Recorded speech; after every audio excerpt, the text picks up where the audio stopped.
Hola, soy Jesús Nieto Martínez, bienvenidos. Continuamos con nuestro curso Grupos Finitos. Hoy vamos a hablar de los famosos teoremas de Sylow. Recordemos lo que hicimos en el video anterior. Definimos lo que son P grupos. Si P es un número primo, un grupo G es un P grupo. Si cada elemento de G tiene orden, alguna potencia de P. Vimos que si G era un grupo finito, entonces ese grupo es un P grupo para un número primo P, si y solo si el orden de G es una potencia de P. Así caracterizamos los P grupos finitos. Demostramos que si G es un grupo no trivial, entonces es un P grupo finito.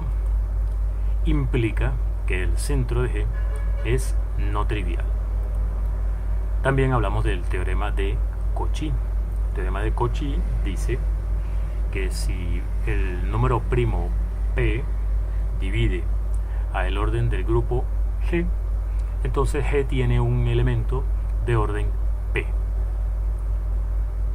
Precisamente pensando en ese teorema de Cauchy, nos preguntamos lo siguiente: si P es un número primo y la potencia P a la K divide al orden de G, ¿será cierto que existe un subgrupo de G que tiene ese orden P a la K? Esto sería una generalización del teorema de Cauchy que acabamos de mencionar. Si eso fuera cierto, entonces ese subgrupo de G sería un P grupo, ya que tiene orden P a la K. Y así están caracterizados los P grupos finitos. Si tienes un grupo finito, o sea, que tiene orden, una potencia de un número primo, entonces es un P grupo. Así que H sería un P grupo si tiene orden P a la K. Te planteo entonces el siguiente ejercicio. Para la pregunta que estamos proponiendo acá, en el caso particular en que G es un P grupo, demuestra que la respuesta a esta pregunta es sí. Es decir, si P a la K divide al orden de G, bueno, y G es un P grupo, quiere decir que G tiene orden alguna potencia de P, una potencia de P mayor o igual que esta, ¿no? Entonces tiene un grupo de orden P a la K. Demuestra eso. O sea, en el caso de los P grupos es verdad esa generalización del teorema de Cauchy. Seguimos con las preguntas. ¿Cómo serán los P subgrupos de G? O sea, los subgrupos de G que son P grupos. ¿Cómo serán esos P grupos maximales? ¿Cómo serán los maximales? ¿Cuántos son? ¿Cómo se relacionan esos P grupos dentro de G, si son maximales? A todas esas preguntas fueron estudiadas por este señor de acá, Sylow. Vamos a hablar de los resultados que se conocen como teoremas de Sylow en este video. Está atendiendo a esas preguntas que planteamos en la diapositiva anterior. Vamos a definir entonces lo que son subgrupos P Sylow o P subgrupos Sylow, como quieras llamarlo. Nosotros en este video vamos a abreviarlo de esta forma, siendo P un número primo, un subgrupo H de G, vamos a decir que es P Sylow de G, si es un P grupo y además es maximal con respecto a la propiedad de ser P grupo, es decir, no está contenido propiamente en ningún subgrupo propio de G que también sea P grupo. O sea, la maximalidad se refiere a respecto a la propiedad de ser P grupo. Entre todos los P subgrupos, él es maximal. Entonces, un subgrupo con esa característica diremos que va a ser simplemente P Sylow para abreviar. P Sylow de G. Nos interesa el caso en que G es un grupo finito. Supongamos que tenemos H entonces un P silo de G. Nos preguntamos, recuerda que P silo significa maximal. Esa maximalidad influye en el cociente del normalizador de H partido por el mismo H. ¿Será posible que P divida a el índice de H en su normalizador? Vamos a ver que eso no es posible. Vamos a ver que este índice es coprimo con P. Si P divide a ese índice, quiere decir que hay una clase lateral que tiene orden P. Alguna clase lateral de algún elemento del normalizador. Entonces puedes aplicar el teorema de correspondencia, consecuencia de los teoremas de isomorfismo, para encontrar un subgrupo del normalizador que contiene a H y tal que el cociente de S con H es isomorfo al grupo generado por esa clase lateral. Ahora, esta clase lateral genera un P grupo. Así que este cociente es un P grupo. Y como H también es un P grupo, se tiene que S es un P grupo. Entonces, ¿qué tenemos? Como este grupo tiene orden P, entonces es no trivial este cociente. Quiere decir que la contención de H en S es propia. Entonces, S contiene propiamente H y es un P grupo. Eso contradice la maximalidad de H. Estamos suponiendo que H es P silo.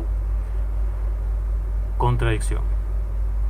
Por lo tanto, P no puede dividir el índice de H en su normalizador, y como P es primo, entonces ese par de números son primos relativos. Si G es finito y H es un subgrupo P silo de G, entonces el índice de H en su normalizador es primo relativo con P. Este es un resultado que vamos a estar utilizando. A partir de ese resultado vamos a obtener los teoremas o algunas partes de los teoremas de Sylow. Seguimos en la situación en que G es finito y H es un P subgrupo Sylow de G. ¿Qué sucede si A es un elemento del normalizador y tiene orden P? Vamos a ver que A necesariamente está en H. Si A está en el normalizador de H y tiene orden P, vamos a ver que está en H, siendo H P silo. Si A no estuviera en H, ¿qué pasa con la clase lateral de A módulo H? Entonces tiene orden P. Eso significa que P divide a esto, que es el orden del cociente del normalizador por H. Así que tenemos una contradicción, porque ya habíamos visto que si H es P silo, P y este número son coprimos. Por lo tanto, A tiene que estar en H. Vamos a concluir entonces, para resumir este resultado: si G es finito y H es un P subgrupo de G, cualquier elemento del normalizador que tenga orden P tiene que estar en H. Este resultado se puede mejorar, se puede generalizar. No solamente si A tiene orden P, sino es válido también cuando A tiene orden alguna potencia de P. Vamos a revisarlo. G finito, H P silo de G. Digamos que B es un elemento del normalizador y tiene orden alguna potencia de P. Vamos a hacer lo siguiente: definamos A como B a la P a la K menos 1. ¿Cuál es el orden de A? Si tú elevas esto a la P, te da B a la P a la K. Así que A tiene orden P. Y como B está en el normalizador y A es una potencia de B, A también está en el normalizador. Entonces fíjate que tenemos las mismas hipótesis del resultado anterior. Así que podemos concluir que A está en H. ¿Qué pasaría si B no estuviera en H? Recuerda que queremos demostrar que B está en H. Supongamos que B no está en H para obtener una contradicción. Si B no está en H, quiere decir que la clase lateral de B tiene orden alguna potencia de P que divida a esta potencia, ¿no? ver, sí, a esta potencia. Porque P tiene orden P a la K y A es B a la P a la K menos 1.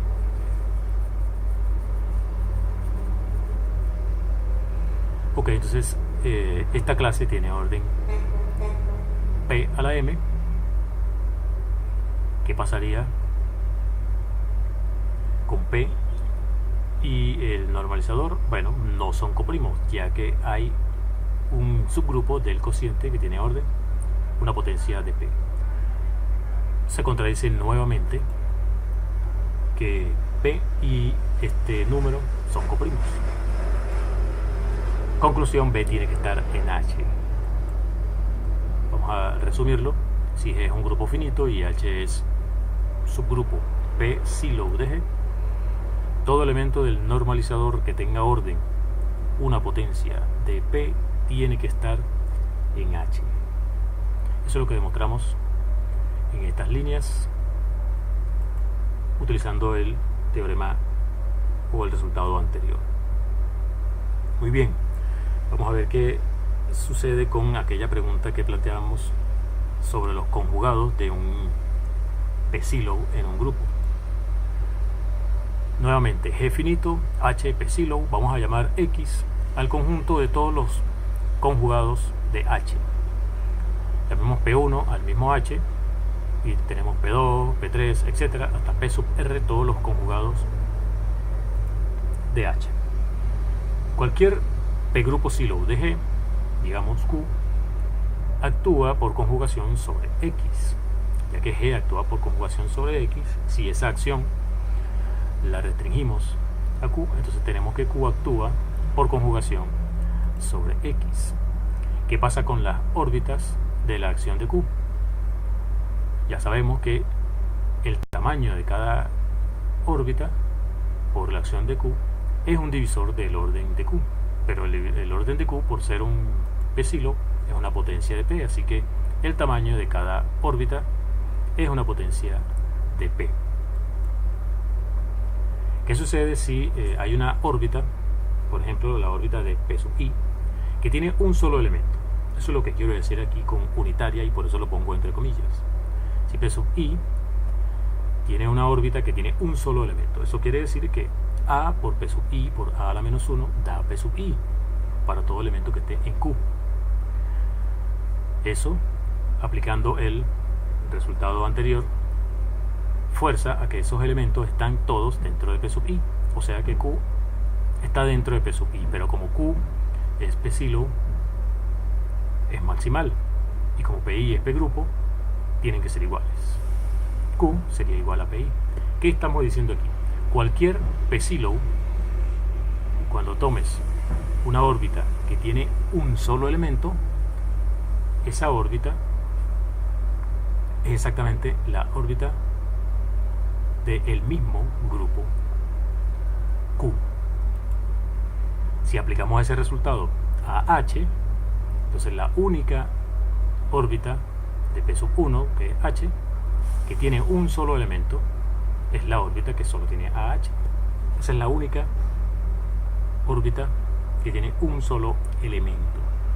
La única órbita que tiene un solo elemento. Así que si tú agarras X, el orden de X, o sea, la cardinalidad de X, perdón, y la escribes utilizando la suma de las cardinalidades de las clases de conjugación que vas a tener. Vas a tener una clase que tiene un solo elemento y todas las demás clases, por lo que decimos aquí, tienen tamaño, una potencia de P. Todas las demás clases tienen cardinalidad, un múltiplo de P. Así que R, que es esta cantidad, el tamaño de X, como suma de las cardinalidades de las clases de conjugación, sería 1 más una suma de potencias de P. Por lo tanto, es congruente con 1 módulo P. Todo este cuento era para concluir ¿qué cosa? Bajo esas hipótesis, si G es finito, H P silo, R la cantidad de conjugados de H, entonces R es congruente con 1 módulo P. bien, vamos a mejorar esto. Cantidad de conjugados es congruente con 1 módulo P. Me interesa es la cantidad de P sílabos. Así que sigamos con nuestra hipótesis. G finito, HP sílabo, X, los conjugados de H, que estamos llamando P1 aquí. ¿Qué pasaría si tuviéramos un P sílabo de G que no está aquí? O sea, un P sílabo que no es conjugado de H. Por el análisis que hicimos anteriormente, ya sabemos que si Q es P sílabo y hay una órbita que tiene tamaño 1, esa órbita es una de las órbitas de los P sub I. Pero como Q no está aquí, no es ninguno de los P sub I, entonces ninguna órbita tiene tamaño 1. O sea que todas las órbitas tienen tamaño alguna potencia de P mayor que 1. Eso quiere decir que R, escribiendo la suma de las cardinalidades de las órbitas de la acción de Q, sería un múltiplo de P. Eso es una contradicción porque ya habíamos visto que R es congruente con 1 módulo P.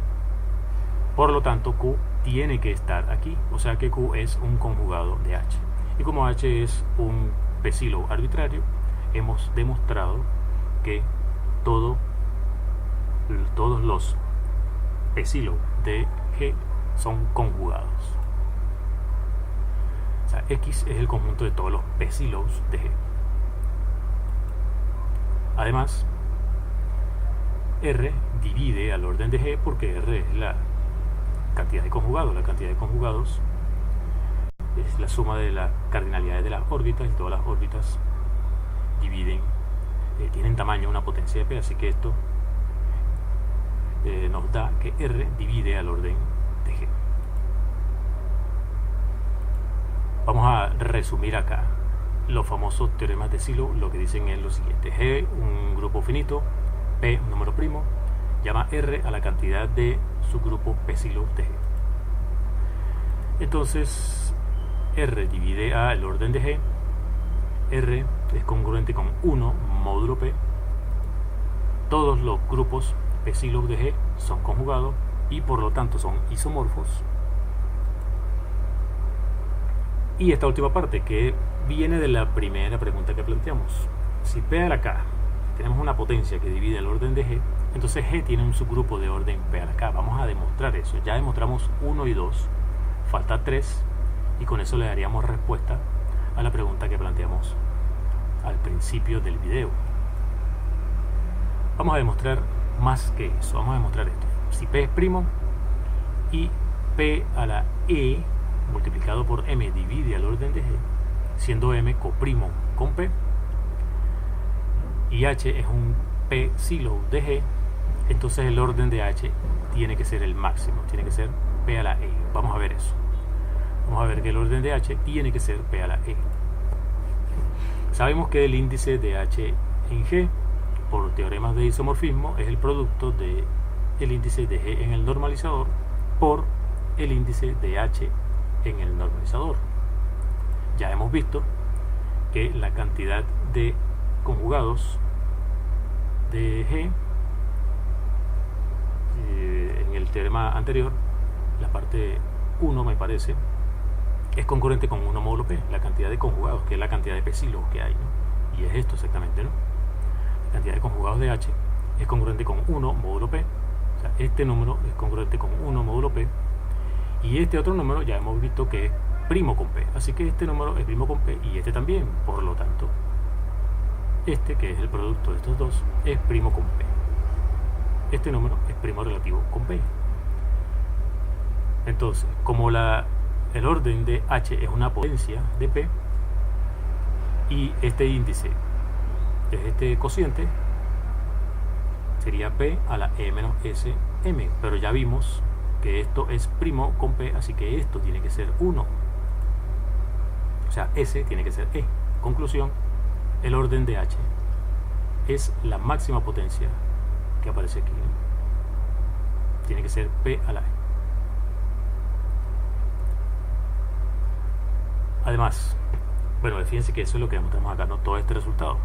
Como consecuencia de ese resultado tenemos lo siguiente: si alguna potencia, digamos P a la K, divide al orden de G, entonces divide el orden de H, porque H tiene orden la máxima potencia de P que divide a M, que divide al orden de G, perdón.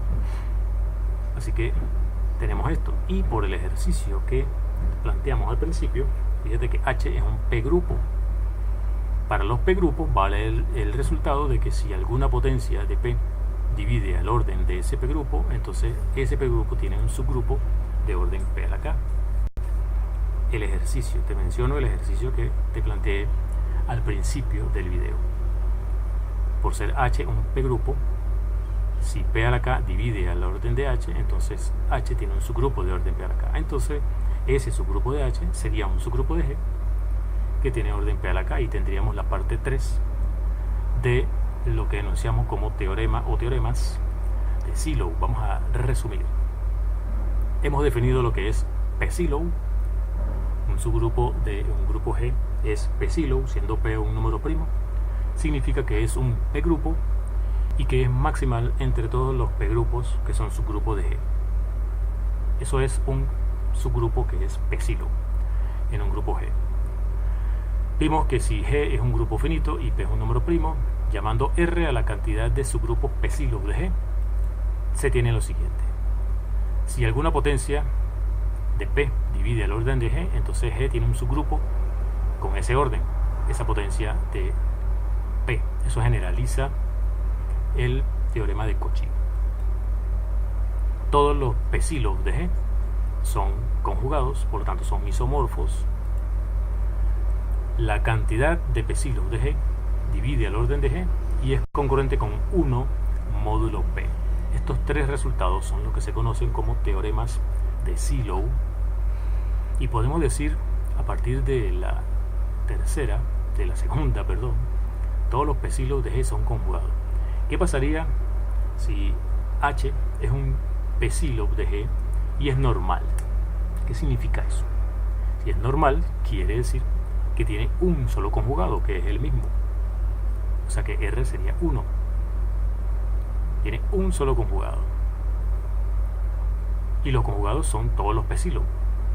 O sea que un subgrupo H de G es P Sylow y es normal si solo si hay un único P Sylow de G. G tiene un único P Sylow si y solo si ese P Sylow es normal en G. Eso se obtiene directamente a partir de estos resultados. Eso es lo que te traíamos con respecto a los teoremas de Sylow. En el siguiente video vamos a demostrar algunos resultados para clasificar grupos finitos, en los que vamos a utilizar estos resultados de Sylow. Los teoremas de Sylow son útiles para clasificar grupos finitos. Por ejemplo, vamos a ver que hay solamente 2 grupos no abelianos de orden 8. Hay solamente 3 grupos no abelianos de orden 12, etcétera. Vamos a clasificar grupos finitos y vamos a utilizar esta poderosa herramienta de los teoremas de Sylow en el siguiente video. Nos vemos entonces. Soy Jesús Nieto Martínez. Hasta el próximo video.